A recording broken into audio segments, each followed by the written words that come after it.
আজকের রেসিপি সুজির পাকান পিঠা, মানে সুজির পোয়া পিঠা। অনেকে পাকান পিঠাও বলেন, অনেকে পোয়া পিঠাও বলেন, আবার অনেকে গুড় পিঠাও বলে থাকেন।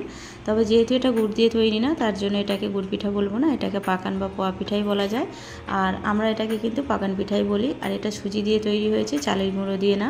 তো চালের গুঁড়ো দিয়ে তৈরি করতে গেলে কিন্তু বাড়িতে গুঁড়োতে হয়। মেশিনে তৈরি করা চালের গুঁড়ো দিয়ে এই পিঠা বানালে কিন্তু এতটা ফুলবে না। আর সুজি দিয়ে তৈরি করা খুবই সোজা, আর এইগুলো কিন্তু খুব সফট হয়, নরম তুলতুলে, একেবারে 1-2 দিন পরও কিন্তু এরকমই সফট থাকে। আর খেতেও ভালো হয়, ভিতরে কোনো রকম কাই থাকে না, আর খুব সহজেই তৈরি করা যায়। তো এর আগে আমি তৈরি করেছিলাম গুড় দিয়ে, আর এবারে মা তৈরি করেছে চিনি দিয়ে। আর এটা কিন্তু খেতে দারুণ টেস্টিও হয়েছিল। তো এই পিঠা রেসিপির জন্য আমি 5 প্যাকেট সুজি নিয়েছি। একটা প্যাকেট রেখে দেবো আর 4 প্যাকেট নেব, যেহেতু এগুলো 200 গ্রাম প্যাকেটে, তো অনেকটা বেশি হয়ে যাবে। তার জন্য মা 1 প্যাকেট রেখে দিতে বলেছে, আর বাকি 4 প্যাকেট মেখে নিতে বলেছে। তো আমি 4টে প্যাকেট কেটে এভাবে একটা বড় পাত্রে নিয়ে নিলাম। নিয়ে নেওয়ার পর এতে স্বাদ মতো নুন দিয়ে দেবো। আমি 1/2 চামচ নুন দিয়েছি, খুব বেশি এই পিঠাতে নুন লাগেও না। 1/2 চামচ নুন দিয়ে দেওয়ার পর এতে দিয়ে দিলাম 2 কাপ ময়দা, মানে একটা বাটি 2 বাটি ময়দা দিয়েছি, যাতে এটা অনেকটা সফট হয়, তার জন্য ময়দাটা দিতেই হবে। ময়দা আর সুজি খুব ভালোভাবে মিশিয়ে নেব। মিশিয়ে নেওয়ার পর এতে আমি দিয়ে দেব চিনি। তবে আপনারা চাইলে গুড় দিয়েও করতে পারেন, গুড় দিয়ে করলেও খেতে বেশ টেস্ট হয়। আমি চিনি দিয়ে করেছি। তো একটা বড় বাটির 1 বাটি, মানে একটা বড় কাপের 1 কাপ হবে, চিনি দিয়ে দিলাম। চিনিটা যে যার পছন্দ মতো দেবেন, মিষ্টি বেশি চাইলে পরিমাণটা বাড়িয়ে দেবেন। আর দিয়ে দিলাম 1/2 চামচ সোডা আর 1/2 চামচ মৌরি। এতে আর কিছু লাগবে না, এইটুকুই উপকরণ। এরপর সমস্ত উপকরণ খুব ভালোভাবে মিশিয়ে নেব। মিশিয়ে নেওয়ার পর এতে আমি 3 গ্লাস পানি দেবো। তবে একবারে দেবো না, একবারে দিলে অনেক বেশি হয়ে যেতে পারে। তো আমি অল্প অল্প করে পানি দেবো, আর খুব ভালোভাবে এটাকে মিশিয়ে নেব। আর এমনভাবে মেশাতে হবে যেন কোনো রকম লাম্পস না থাকে, কোনো রকম দানা বা শক্ত হয়ে কিছু না থাকে। খুব ভালোভাবে ব্যাটারটা তৈরি করে নিতে হবে। আর 3 গ্লাস পানি কিন্তু একবারে ঢেলে দিইনি, অল্প অল্প করে দিয়ে খুব ভালোভাবে মিশিয়ে নিয়েছি।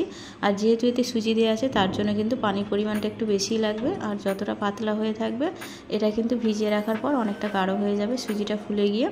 তো খুব ভালোভাবে নেড়ে চেড়ে এটাকে আমি ঢেকে রেখে দেবো 2 ঘন্টার জন্য। ন্যূনতম 30 মিনিট রাখতেই হবে, যেহেতু অন্য কাজে ব্যস্ততা ছিল, তার জন্য এটাকে আমি 2 ঘন্টা রেখেছিলাম। 2 ঘন্টা পর এটাকে আবারও নেড়ে চেড়ে খুব ভালোভাবে মিশিয়ে নেব, কারণ উপরে একটা পানির লেয়ার তৈরি হয়েছে। তো পানির সঙ্গে সুজি আর ময়দা খুব ভালোভাবে আবারও নেড়ে চেড়ে একটা সুন্দর ব্যাটার তৈরি করে নেব। এরপর একটা কড়া গরম করতে দেব। কড়াটা যখন গরম হয়ে যাবে, তাতে পরিমাণ মতো তেল দিয়ে দেবো। তেলটা একটু বেশি দিতে হবে, কারণ এটা ডুবো তেলে ভাজতে হয়। এবার একটা কাপ নিয়ে তাতে 1 কাপ করে ব্যাটার ভর্তি করতে হবে, আর এইভাবে দিয়ে দিতে হবে। গ্যাসের ফ্লেমটা হাইতে রেখে যখন একটা সাইড খুব ভালোভাবে ফুলে যাবে, তারপর কি করতে হবে, পিঠেটাকে উল্টে দিতে হবে, আর গ্যাসের ফ্লেমটা মিডিয়াম করে দিতে হবে। প্রথম অবস্থাতে কিন্তু গ্যাসের ফ্লেমটা হাই করে পিঠেটাকে ভেজে নিতে হবে, আর ফুলে যাওয়ার পর গ্যাসের ফ্লেমটা মিডিয়াম করে দিয়ে দুদিক উল্টে পাল্টে একটু লাল লাল করে ভেজে নিতে হবে। আর যেহেতু এটা সুজি দিয়ে তৈরি করা পিঠা, তার জন্য কিন্তু খুব বেশি লাল করার দরকারও নেই, যেহেতু সুজি সাদা, খুব বেশি লাল না করলেই হয়। তবে আপনারা চাইলে খুব বেশি লালও করে নিতে পারেন। তো দুদিক উল্টে পাল্টে যখন লাল লাল মতো হয়ে যাবে, তারপর কিন্তু প্রত্যেকটা পিঠা এইভাবেই তুলে নিতে হবে। এই পিঠাগুলো তৈরি করার সময় সুজিটা যত বেশি সময় ধরে ভিজিয়ে রাখবেন, পিঠাগুলো কিন্তু ততটাই সফট, নরম তুলতুলে হবে। আর একটু বেশি সময় ধরে ভেজালেই কিন্তু এটা বেশি নরম হয়। তো চেষ্টা করবেন 1 থেকে 2 ঘন্টা ভিজিয়ে রাখার। আর এই পিঠাগুলো কিন্তু খেতেও ভালোই টেস্টি হয়, যেহেতু সুজি দিয়ে তৈরি, একটু দানা দানা টাইপের থাকে। আর সেভাবে কোনো খাটনিও নেই, এটা আপনিও তৈরি করতে পারবেন। খুবই সহজেই এই পিঠাগুলো তৈরি হয়ে যায়। আপনিও চাইলে কিন্তু এরকম ফুলকো ফুলকো সুজির পাকান পিঠা তৈরি করে নিতে পারেন। আর রেসিপিটা ভালো লাগলে একটা লাইক করে দেবেন। আর রেসিপিটা দেখার জন্য আপনাদের সবাইকে আবারও অনেক ধন্যবাদ। সবাই খুব ভালো থাকবেন আর আমার রেসিপি দেখতে থাকবেন।